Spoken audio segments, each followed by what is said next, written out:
Quando você lembra do nome Abraão, você lembra de quê? Pai da fé. Tantas coisas, o sacrifício de Isaac. Mas quem já falou para alguém, rapaz, você conhece a história de Abraão? É linda, ele foi para o céu. No final ele foi para o céu. A história de Davi, nossa, ele derrubou Golias. Olha, ele teve que fugir de Saul, mas no final virou rei. Tudo que você for contar das pessoas vai ser de coisas que eles fizeram aqui na terra.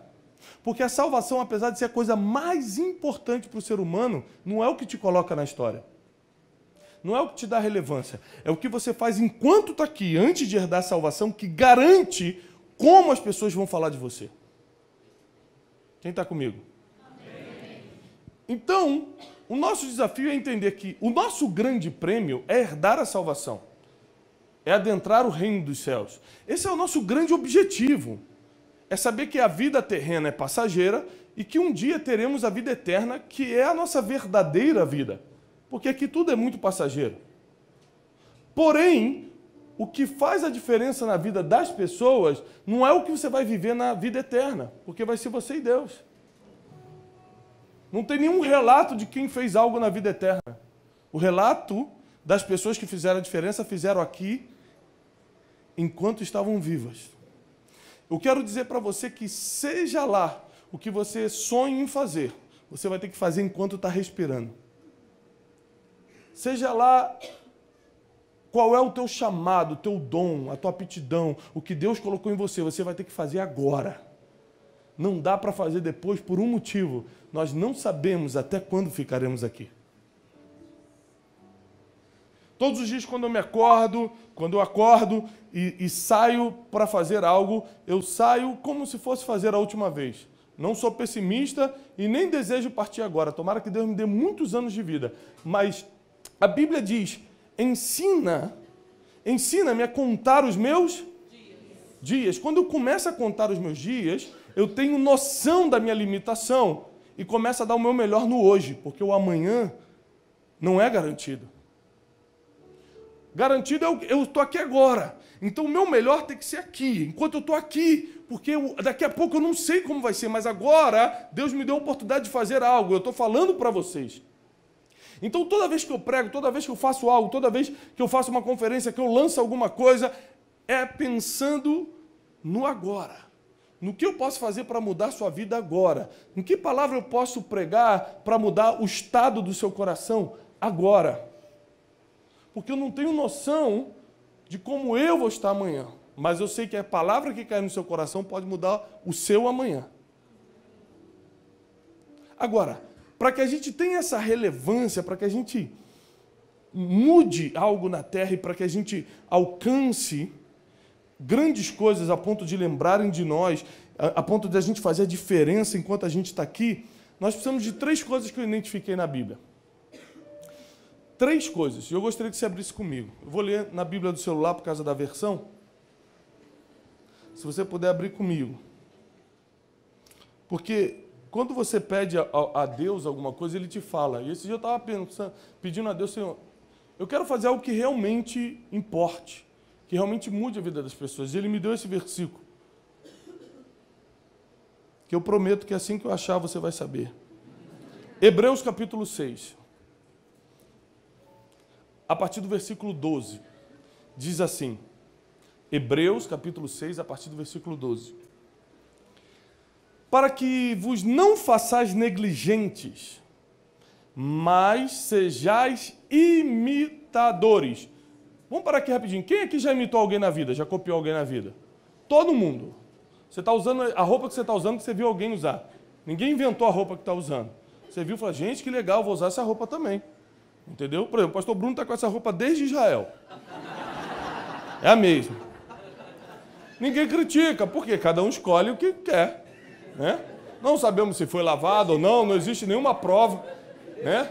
Mas, enfim, tudo que a gente acaba fazendo, usando, tem a influência ou a cópia direta de alguém. Desde o que você prega, se você é pregador do evangelho, o que você veste, se você não sai pelado na rua, né? Se o teu tipo de trabalho. Você se inspirou em alguém, você imitou alguém. Você viu um advogado bem-sucedido e falou, é isso que eu quero advogar pela causa, eu quero fazer tal coisa. Sei lá, a gente acaba imitando pessoas. Deus sabe que é uma tendência do ser humano que um imite o outro. A gente começa com alguns processos na nossa vida porque a gente teve referências, a gente quis ser igual àquela referência e acabou imitando algumas coisas. Tem gente que imita a forma de falar. Tem gente que compra... Quem já comprou aqui um carro porque viu na rua alguém usando e falou, cara, um dia eu vou ter esse carro? Ninguém, graças a Deus, ninguém comprou carro ainda, né? Mas Deus vai dar para vocês um dia. O pastor está só de metrô mesmo, mas um dia... Você já comprou um carro porque viu alguém usando? Eu já. Você vê a pessoa que é referência para você usando um carro que você pode comprar, você fica, meu Deus, como é que eu não pensei nesse carro antes? Então você imita a pessoa que é referência para você e compra aquilo. Você já viu o anúncio, por exemplo, de um relógio Rolex na televisão? Acabou a novela e falou assim, compre um novo Rolex. Em apenas suaves prestações. Você já viu isso?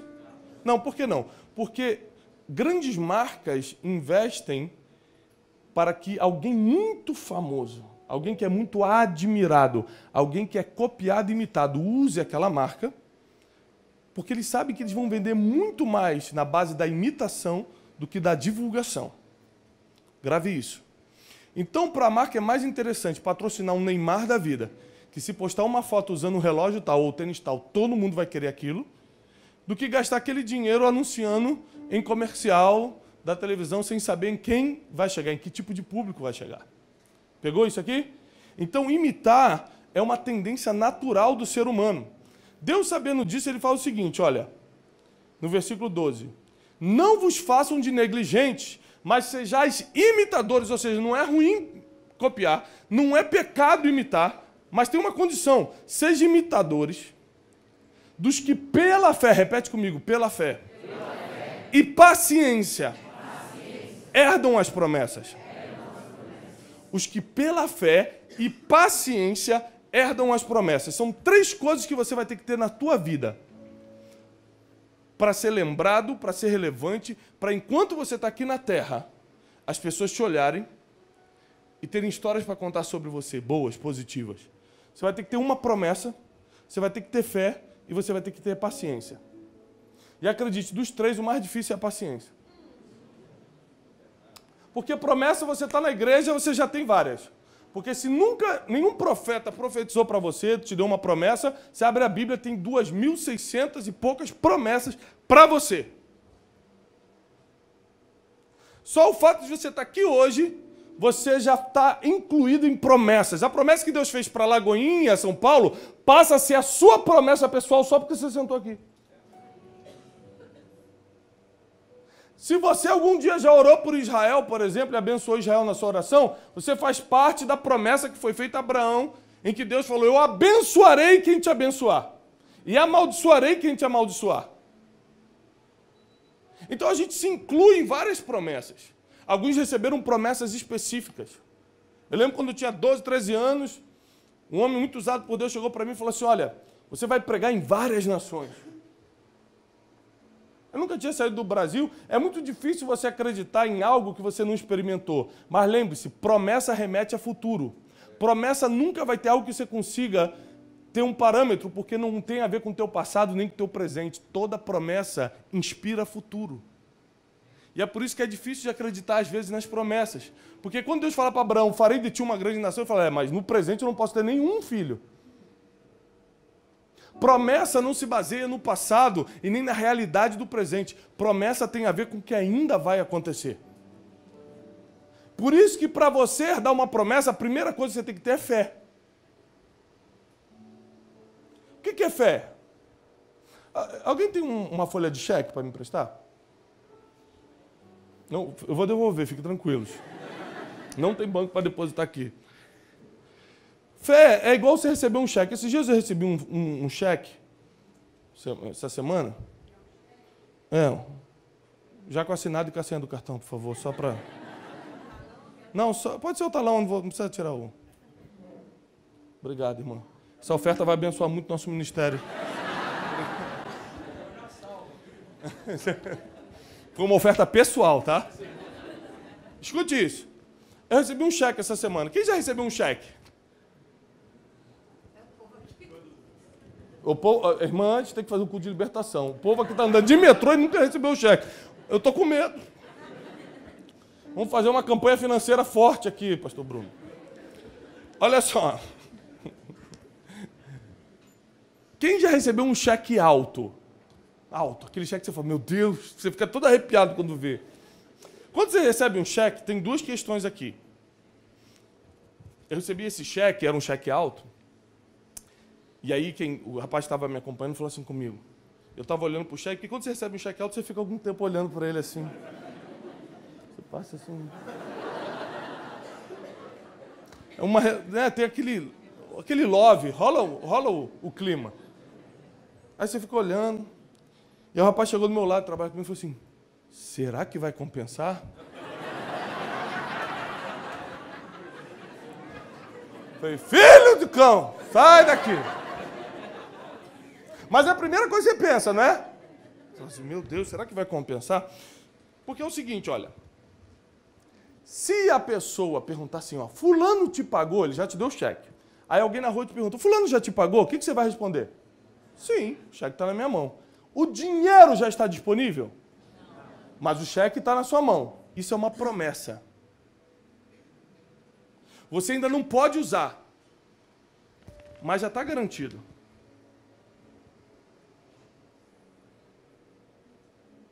Qual é a diferença de fé e pensamento positivo? Grave isso. É você saber quem assinou o cheque. Porque eu falei para ele assim, vai compensar, eu sei quem me deu o cheque. Pensamento positivo é quando você não sabe quem te deu o cheque. Você fala, gente, tomara que compense. Em nome de Jesus, Senhor, vai compensar, eu creio. Isso não é fé, isso é pensamento positivo. Você está torcendo para compensar, mas você não tem certeza se vai compensar. Quem tá entendendo? A fé é, eu sei que vai compensar. Eu não posso sacar agora, porque tem uma desgraça no negócio de cheque que é bom para dia tal. Isso é uma desgraça. Que você recebe, fica todo feliz, de repente tem bom para 12 de janeiro. Fala, não tem Natal, tem Ano Novo, só depois. Quem já recebeu um cheque bom para dia tal? Dá uma tristeza, né? Aí você entra até em depressão, vem para a igreja, faz campanha. Aí o cheque estava bom para dia tal, que é semana que vem. Eu falei, olha, fique tranquilo que o cheque vai compensar. A promessa está feita. Só não é a hora de sacar. Então eu tenho fé que vai acontecer com certeza, porque eu sei quem passou o cheque. Mas agora eu vou ter que usar uma habilidade que só eu posso desenvolver, que se chama paz na espera, que é paciência. Ter paz enquanto se espera. Isso é muito difícil. Eu estou com a promessa na mão, eu sei que vai acontecer, fé, mas eu tenho que esperar o dia de fazer o saque. E por pessoas não saberem ter paz na espera, ou seja, ter paciência, o que elas fazem? Procuram um agiota e vão trocar o cheque. A irmã já entendeu, já está se arrependendo. É bom quando a palavra toca dessa forma, que a irmã é comigo! Escuta. Aí você pega a promessa, estava aqui na sua mão, coloca na mão de uma pessoa que não deveria receber a promessa, que vai te pagar um valor menor para ficar com a tua promessa. E você vai gastar aquele valor menor no agora, enquanto a promessa era para o futuro. É por isso que muita gente morre sem ser lembrado. Muita gente passa por essa terra sem marcar a vida de ninguém, sem ter um ministério que faça a diferença, sem ter uma empresa que prospere, sem ter uma família equilibrada e feliz, porque eles decidiram trocar a promessa por falta de fé ou de paciência. Mas o versículo continua. Já vou devolver, irmã. A irmã está, meu Deus, será? Calma aí, espera. Porque quando Deus fez a promessa a Abraão, versículo 13, Como não tinha outra pessoa maior para jurar, jurou por si mesmo, dizendo: certamente abençoando te abençoarei, multiplicando te abençoarei. Versículo 15. E assim, esperando com paciência, em outra versão, esperando pacientemente, Abraão alcançou a promessa. Você só vai alcançar a promessa se esperar com paz. E ter paz no processo é muito difícil. Porque você está com... A promessa está na sua frente todos os dias. Ela está ao alcance das suas mãos. Só não é para agora. Então você fica extremamente ansioso. Obrigado, minha irmã. Sua cara de aflita me faz devolver. Obrigado. Você fica extremamente ansioso. Quando você está com uma promessa que não pode sacar, mas a Bíblia diz: não andei ansiosos por coisa nenhuma. Mas você pisa na Bíblia e continua ansioso. A Bíblia diz: não andeis preocupados pelo que vocês vão vestir ou comer, porque se eu visto os lírios dos campos, se eu alimento as aves do céu, como eu não vou alimentar ou vestir vocês? Mas a gente pisa na Bíblia e acha que isso não é verdade e fica preocupado com amanhã. Será que amanhã vai ter dinheiro? Será que eu vou pagar a conta dia 15? Será que eu vou... Vou só esperar o cartão da Renner virar. Deus é fiel. Quando virar...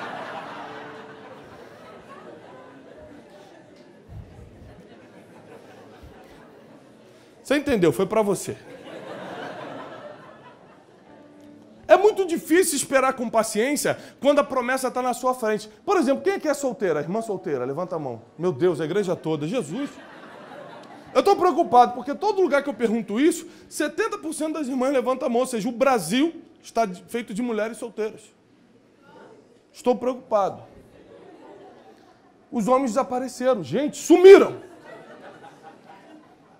Quem não enveredou pelos caminhos tortuosos...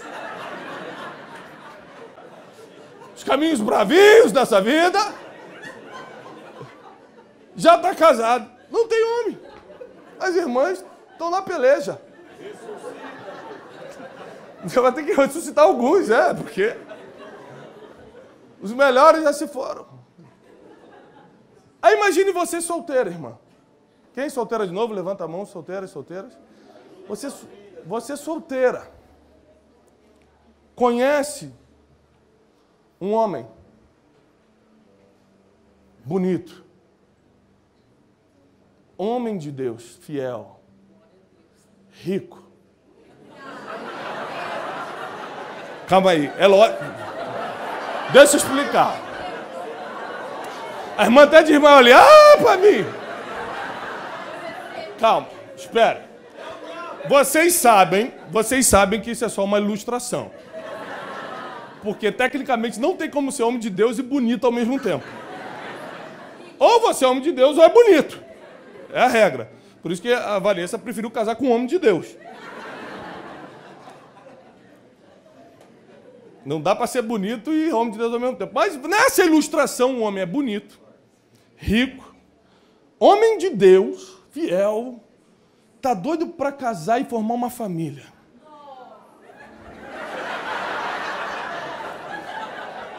Mas eles desapareceram.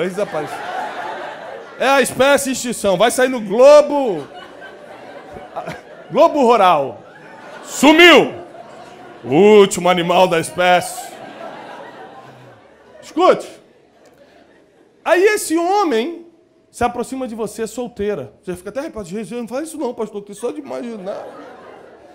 Fala assim: olha, na verdade eu estou apaixonado por você e Deus colocou no meu coração que a gente precisa se conhecer melhor. Você fala assim: olha, eu não preciso nem de confirmação, moço, é de Deus. Aí você fala: qual é o próximo passo? Ele é: o próximo passo é a gente sair para jantar. Só que não vai ser aqui. Aqui em São Paulo não tem restaurantes assim do seu nível. Eu quero te levar para Paris hoje à noite. Ah! Meu jato está parado esperando. Eu vou até a casa dos seus pais pedir a permissão. Vou guiá-lo até a nossa carruagem. E aí vocês têm um jantar em Paris maravilhoso. Aquele homem de Deus. Ele falou: olha, eu estou o tempo todo só esperando a pessoa certa para entregar o meu melhor, para ser o melhor para a pessoa. Você fala, moço, eu estou todo arrepiado, você não está entendendo. É de Deus, você começa a falar em línguas no meio do jantar. Na volta, porque ele prometeu para os seus pais que ia te entregar no outro dia. Na volta, ele fala no avião o seguinte, olha, tá tudo certo, então, olha, tá tudo certo. Então daqui a 16 anos eu venho te buscar.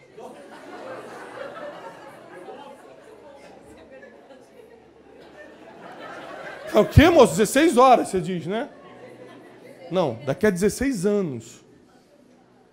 Porque na Bíblia, a maioria das promessas demoraram mais de 16 anos. Deus promete para José aos 14 anos com aquele sonho e cumpre aos 30. Deus promete para Davi aos 14 anos e cumpre aos 30. Muitas promessas bíblicas, muitos cheques foram assinados por Deus, mas tinham 16 anos de prazo para compensar. E esperar com paciência no que ele prometeu, a maioria das promessas não se cumpriram não porque você não tinha uma, porque você não soube esperar. Você não soube ter paz nessa espera. Você adiantou e trocou os cheques no agiota. Você adiantou e cancelou, rasgou o cheque de raiva. Você não acreditou mais na promessa porque estava demorando demais. Mas a única forma de você fazer algo relevante enquanto está vivo é tendo uma promessa, tendo fé que ela vai acontecer e paciência para esperar ela se cumprir. Não tem outro caminho, não tem outro jeito.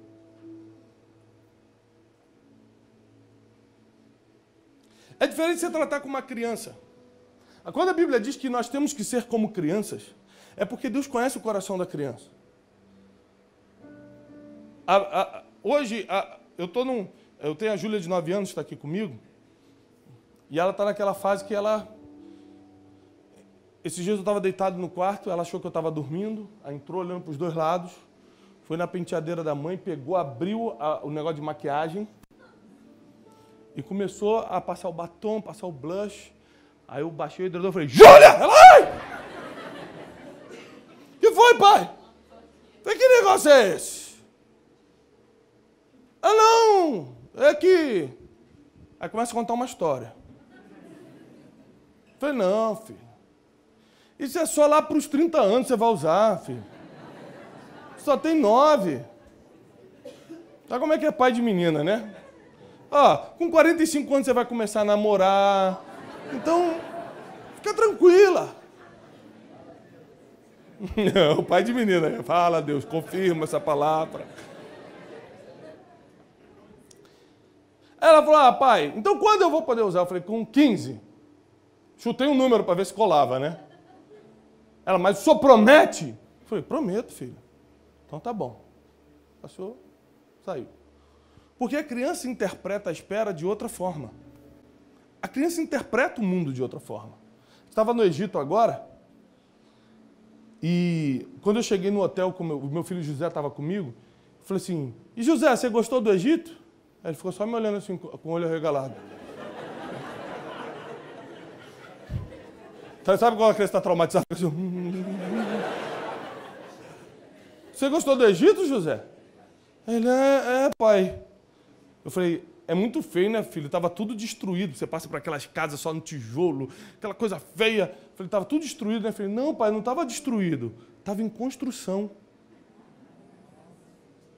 Porque a criança não vê como a gente vê.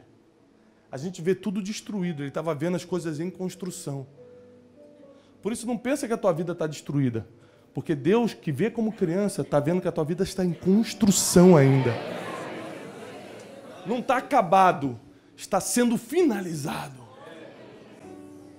Está no tijolo agora, mas ainda falta o acabamento. E quando Deus fizer isso, a glória dele vai resplandecer através da tua vida, da tua igreja, do teu ministério, da tua empresa, da tua família, daquilo que você está empreendendo.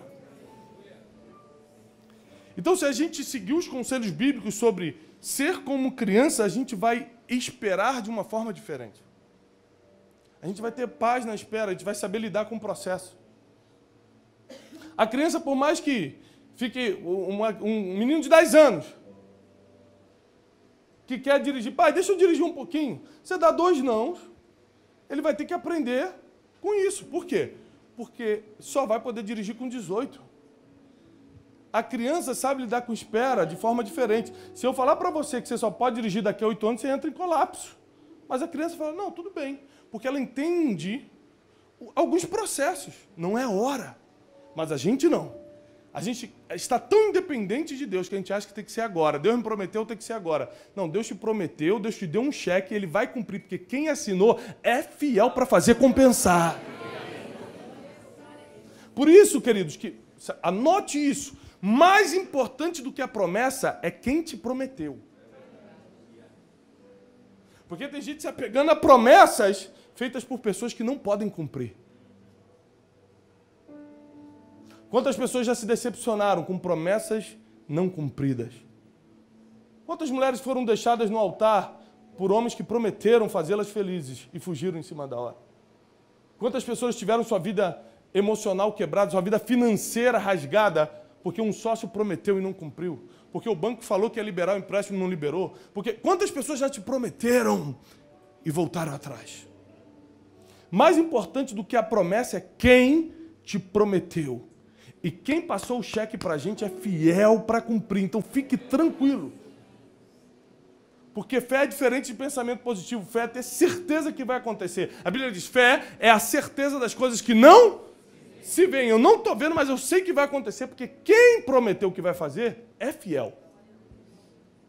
Logo, o problema não está com ele, o problema está conosco, porque a paciência não vem dele.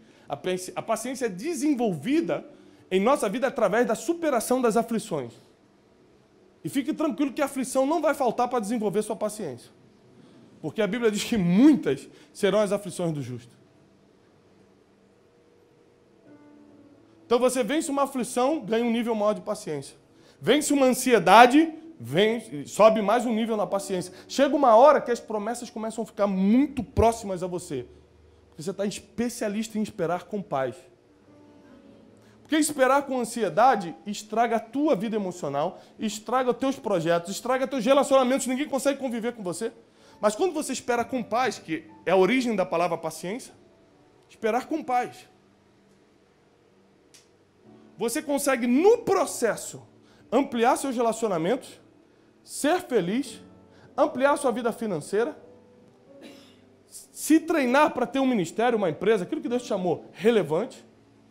Porque depois que chega o tempo da promessa, dificilmente você vai ter tempo para ampliar networking, para fazer novos amigos, para ser feliz, construir a felicidade, construir um relacionamento conjugal.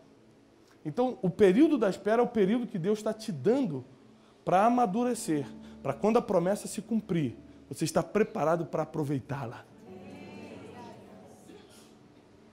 Deus te trouxe aqui nessa noite.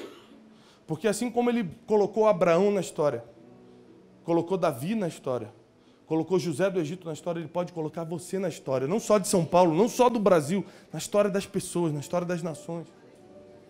Isso tudo depende de que promessa você tem na sua vida, se você acredita que quem te deu a promessa é fiel para cumprir, e se você vai ter paz nessa espera, até que ela se cumpra. A primeira vez que profetizaram para mim que eu seria pregador, eu tinha 12 anos de idade, eu comecei a pregar aos 33. Então, calma. Eu não lembro de nenhum dia que eu estava chutando a porta com 20 anos de idade. Ah, Deus falou que eu ia pregar e não estou pregando em lugar nenhum. Nunca fiz isso. Porque enquanto isso eu estava fazendo outras coisas, ampliando minha networking, conhecendo pessoas, fortificando meu casamento. Eu estava amadurecendo minha vida financeira. Quando chegou minha hora, quando chegou o tempo da promessa, é tão corrido, eu acordo numa cidade, durmo em outra, não sei de onde eu vim, para onde eu vou. Imagina se agora eu dependesse de tempo para fazer amigo. Não dava. Quem é meu amigo é, quem não é, manda um texto pelo Instagram. Manda a mãozinha assim, ó. Aí eu mando amigos. É o único jeito. Imagina se agora eu falei, bom, gente, agora eu vou começar a amadurecer minha vida financeira. Já era. Ou você já tem conhecimento para tratar com o que está entrando, ou só vai perder. Então, se você não soube esperar com paciência na promessa, você não foi treinado para quando ela se cumprir. Quem foi comigo a Israel teve uma aula parecida com essa parte aqui, que é a parte que eu falei sobre a rotina. A rotina de Jesus em Nazaré. Imagina ele sabendo que era Deus. Teve que ficar 30 anos em Nazaré. vivendo uma vida normal. Porque é na rotina que você se prepara para o dia da promessa. Jesus teve que esperar com paciência também. Com 20 anos de idade, ele viu várias pessoas morrerem, viu crianças serem injustiçadas, viu aleijado, viu cego, mas não curava ninguém, porque não era a hora da promessa. Ele tinha que esperar e ir com paz. Mas tem gente que quer adiantar as coisas, quer trocar o cheque. E coloca a promessa na mão de outra pessoa. E troca como Esaú trocou por um prato de lentilhas. Que é muito mais barato do que a promessa. Mas eu quero declarar e profetizar sobre a tua vida que você não vai trocar a promessa de Deus. Você vai ter paz nessa espera. Se Deus te prometeu, Ele vai cumprir. E o que Ele promete é perfeito. Mas, pastor, é muito difícil esperar. É muito difícil esperar. Mas deixa eu te falar uma coisa. Matematicamente, o tempo de desfrutar a promessa é infinitamente maior do que o tempo da espera. Se a gente falar de José, de Davi e todos os outros, matematicamente, pelas estatísticas, por exemplo, José esperou 16 anos. Então ele recebe a promessa com cerca de 14, com cerca de 30. Com 30 anos ele começa a governar o Egito. Morre com 120. Quantos anos ele ficou em governo? Meu Deus, 90, gente. Aula de inteligência financeira e matemática, urgente aqui, na escola dominical. 90 anos. Vale a pena esperar 16 para desfrutar 90? Na sua matemática isso vale? Ah, vale. Porque tem gente que espera 90, porque vai errando no caminho para desfrutar só 16. Então descansa no Senhor, porque o tempo da espera não se compara com o tempo de desfrutar a promessa. Deus vai te dar tempo suficiente para desfrutar o que Ele te prometeu. Seja lá o que for, por mais impossível ou difícil que pareça, se Ele te prometeu, Ele vai cumprir. Eu sou prova de que quando Deus promete, Ele cumpre. Eu sou prova que para Deus não há impossíveis. Não há impossíveis. E se você já tem uma promessa na sua vida, ou se você não tem, vai receber hoje? Porque ninguém vai sair daqui sem uma promessa. Coloque-se de pé, porque nós precisamos orar por você. Para que essa promessa seja um alvo, esteja clara para você. Porque quando a promessa está clara, fica mais fácil você exercitar a sua fé. Quando a promessa está clara, fica mais fácil você ter paciência para esperar. O problema é quando você não tem nem certeza do que Deus falou contigo. É quando você não tem certeza do que Ele te prometeu. Tem muita gente que fala, Deus tem uma promessa para mim. Qual? Aí quer contar uma história longa. Se a história é muito longa, é porque você não sabe qual é a promessa. Porque se perguntar assim para José, qual foi a promessa? Que eu iria governar. Para Davi, que eu iria reinar. Para Abraão, que eu seria pai de multidões. A promessa você consegue definir muito rápido. Se você não tem clareza, você não consegue definir em uma palavra ou em uma frase pequena a sua promessa. E se você não consegue definir a sua frase em uma frase ou uma palavra, você ainda não tem certeza do que ela é. E não saber qual é a promessa é o maior inimigo da fé e da paciência. Porque aí qual é a pessoa que vai ter a santa paciência de esperar algo que não sabe o que é?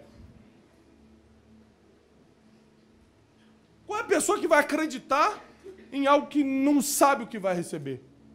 Então eu quero te animar nessa noite, em cima dessa palavra que nós lemos, a deixar clara a sua promessa. O que Deus te prometeu? Defina isso em uma palavra, defina isso numa frase pequena. E comece a saber que quem te prometeu vai cumprir. E que quanto mais paciência você tiver, menos erros você vai cometer no caminho.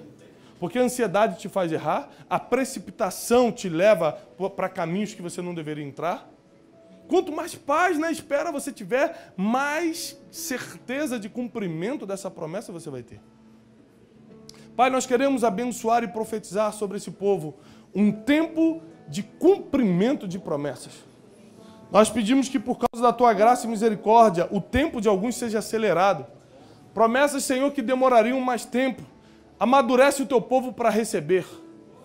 Que em 2018 seja um ano de cumprimento de promessas. Esse ano não vai terminar sem muitas promessas se cumprirem na tua vida. Esse ano não vai terminar sem Deus mostrar para todo mundo o que Ele viu em você. O porquê Ele te levantou. Deus vai dar sinais claros de quais promessas Ele tem na tua vida, na tua casa, na tua família, no teu ministério, nos teus negócios. Prepara o teu coração durante essa espera, porque você vai precisar estar maduro para receber o que vem, porque o que vem é muito grande. Quando Deus cumpre uma promessa, Ele sempre entrega mais. Deus vai te entregar mais do que foi prometido. Deus vai te levar muito além do que Ele te prometeu. Para Davi, que era um pastorzinho de ovelhas, agora ser general do exército de Israel já era uma grande coisa, mas Deus levou ele além. Deus colocou ele no trono. Você não vai se satisfazer com o meio do caminho, Deus vai te levar até o destino final. Você não vai parar quando achar que está bom, você vai parar quando Deus disser, chegou! O que Deus tem para você é muito maior do que você pensa. A Bíblia diz que nem olhos viram, nem ouvidos ouviram, nem jamais penetrou no coração do ser humano o que Ele tem preparado para quem o ama. A Bíblia diz que os sonhos de Deus são maiores que os nossos, seus pensamentos são mais elevados que os nossos, os caminhos de Deus são melhores do que os nossos. Então fique tranquilo, seja qual for a expectativa que você tem da promessa, Deus vai te surpreender. Cada um dá aquilo que Ele tem, e Deus tem perfeição. Então quando Deus te entrega algo, Ele te entrega perfeito. Ainda 2018 vai ser um ano de milagres. 2019 vai ser um ano em que, em cima do nosso planejamento, em cima da fé que nós temos nos planos do Senhor, nós vamos evoluir de uma forma muito grande. Mas o que eu estou pedindo para 2018 nessa noite para Deus é milagre, porque tem coisas que só vão acontecer em 2019 se você receber agora em 2018 através da fé. O que nós estamos pedindo nessa noite são sinais divinos, prodígios, maravilhas, milagres, para que a nossa fé aumente a ponto de acreditar em tudo que Deus vai fazer em 2019 também.